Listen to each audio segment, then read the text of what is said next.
Salut messieurs, on est nouveaux pères et aujourd'hui on vous parle sans retenue d'un sujet trop souvent tabou. Vas-y Sam. Pourquoi moi? Parce que c'est de même que c'est écrit là. Dépêche avec l'animation d'école. Ok, je vais le dire. Le thème aujourd'hui, c'est...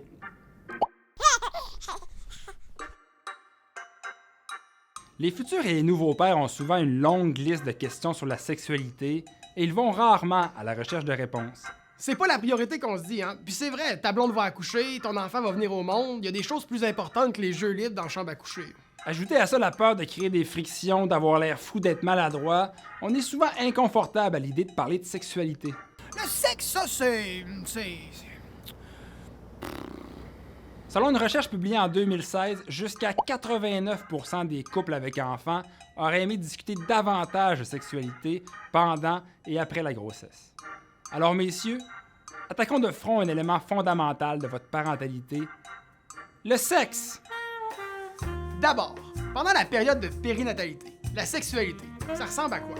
Ça diffère évidemment pour chaque couple, mais le tableau suivant illustre la fréquence moyenne des comportements et manifestations d'ordre sexuel. Tout au long de la grossesse, les activités sexuelles diminuent graduellement, avec une légère recrudescence au deuxième trimestre, souvent en fonction des hormones de la mère. Le point tout en bas ici, c'est l'accouchement. Je préfère vous le dire, c'est généralement un mauvais timing pour une petite vie.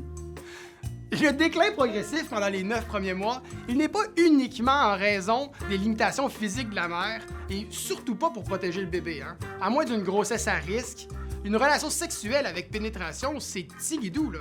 Tu te surestimes, capitaine?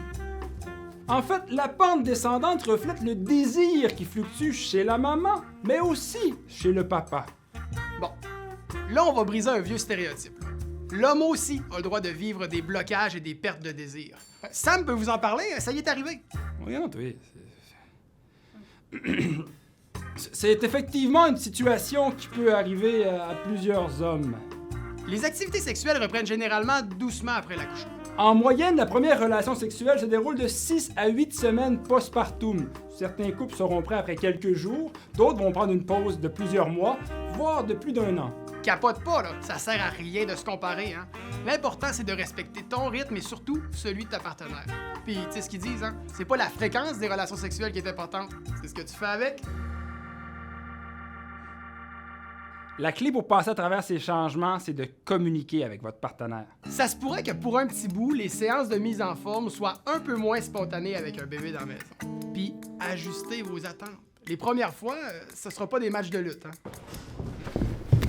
Correctement? Oui, continue. T'as pas mal? Non, je vais te le dire, continue. Ok, doux. Doux. Oh, je te dis. Tu vas devenir père, souviens-toi de ça. Au-delà de la sexualité, c'est important de rester connecté avec sa partenaire. Quand on devient parent, souvent la famille prend toute la place et le couple peut passer loin derrière. Prenez du temps ensemble, gardez le contact, cultivez l'intimité et la complicité. C'est prouvé que prendre soin de ta relation, ultimement, c'est bénéfique pour l'action dans la chambre à coucher.